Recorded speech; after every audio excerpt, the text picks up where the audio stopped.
There's a beautiful praise to the Buddha, to Chenrezig, on page 9 of Pearl of Wisdom 2 that I've been reading before many of my sessions as a way of setting my motivation.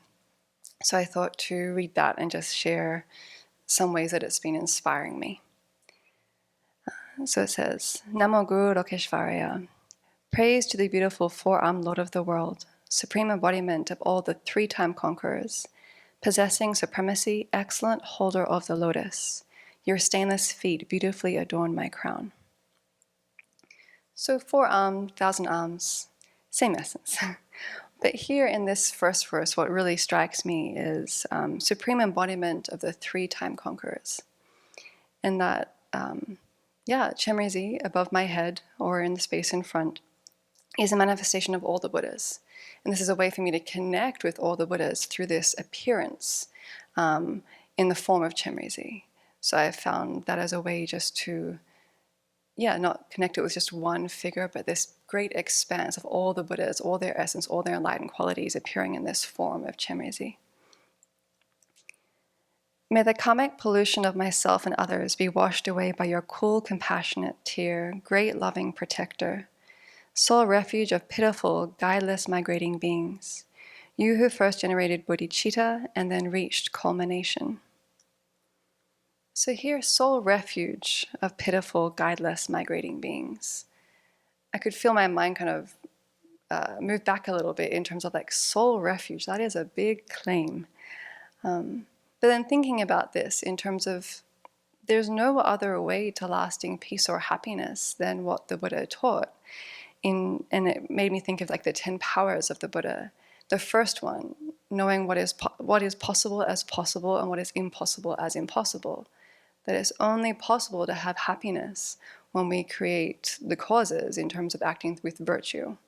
And it's impossible to have a happy result coming from a mind that's afflicted and acts out of that place. And so then the Buddha's Chenrezig is our refuge, our protector, by teaching us how to create the causes for happiness in terms of teaching karma and how we can follow that. And that by abandoning afflictions and the actions motivated by them, that is the real protection that we accomplish ourselves. O merciful one, please behold with your compassionate eye the beings of unfortunate rebirths, caught in realms difficult to escape, experiencing individual results of destructive actions as hell beings, hungry ghosts, animals, demigods, and the rest. And here, the individual results of destructive actions kept getting my attention in terms of, one, taking me to the 6 sufferings of beings in samsara, in terms of we experience the results of it, the actions that we create alone. I'm the only one that will experience the results of whatever good or bad actions that I create. But also individual results of destructive actions in that one action can throw a rebirth. So just from one action, I can be in this state of a hell being, a hunger ghost, an animal. And it just begs the question of like, how conscientious am I throughout the day of what causes I'm creating that will throw me into a potential rebirth. Behold with compassion the thoughtless ones who return empty-handed, even their high rebirths were without meaning. The human bodies were so rare and fragile, but their lives were consumed only in suffering. Amidst their endless actions, the Lord of Death arrived. So their beings' lives consumed only in suffering. And this really brought me to the second type of dukkha, not just the ouch kind, but the dukkha of change. And how I have, and many people that I know, are just their lives are consumed in just trying to be comfortable, as Venerable Seppo was talking about yesterday, this just constant activity to be comfortable, to have sense pleasure, trying to find some meaning and ease. But these objects, sense pleasures can't provide that. And then these, in another Chenrezig prayer, it talks about the sufferings of humans being poverty and constant toil.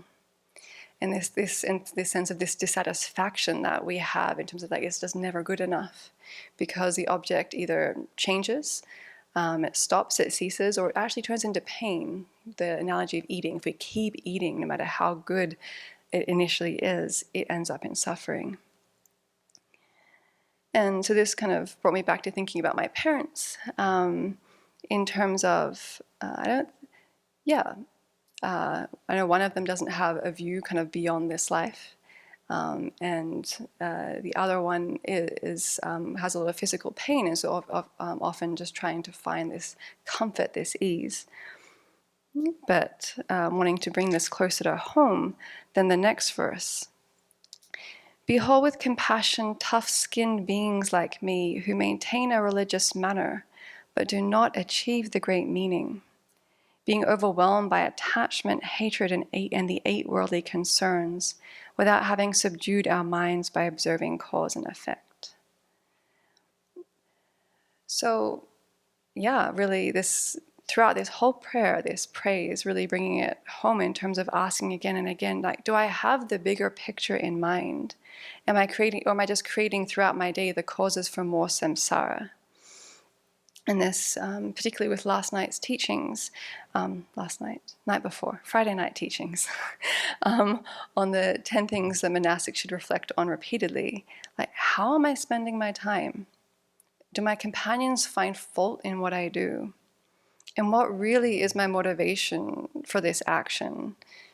Do I maintain a religious manner, but am I just overwhelmed by attachment, hatred, and the 8 worldly concerns? It's like, often, yes. And it's humbling. But this points out, it's to subdue my own mind by observing cause and effect. With compassion, please lead those without refuge on the path. For when the vision of this life fades, the vision of their self-created karma arises as the enemy in the intermediate state, and they are taken on a precipitous route by Yama's messenger. Look upon us with compassion, Guru Avalokiteshvara, Mother attached by compassion to all sentient beings, who is the special sole refuge of the land of snows. May I and all others quickly attain your state of awakening.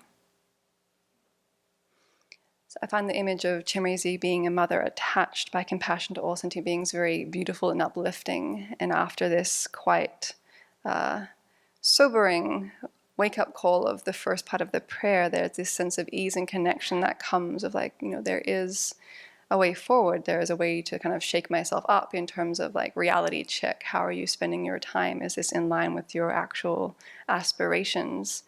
But seeing that there is a refuge, there is teachings on how to move forward in a positive way, and coming back to the biggest vision of taming my own mind, observing cause and effect for the bigger picture of benefiting other sentient beings and accomplishing Chenrezig's state myself and leading others to do the same.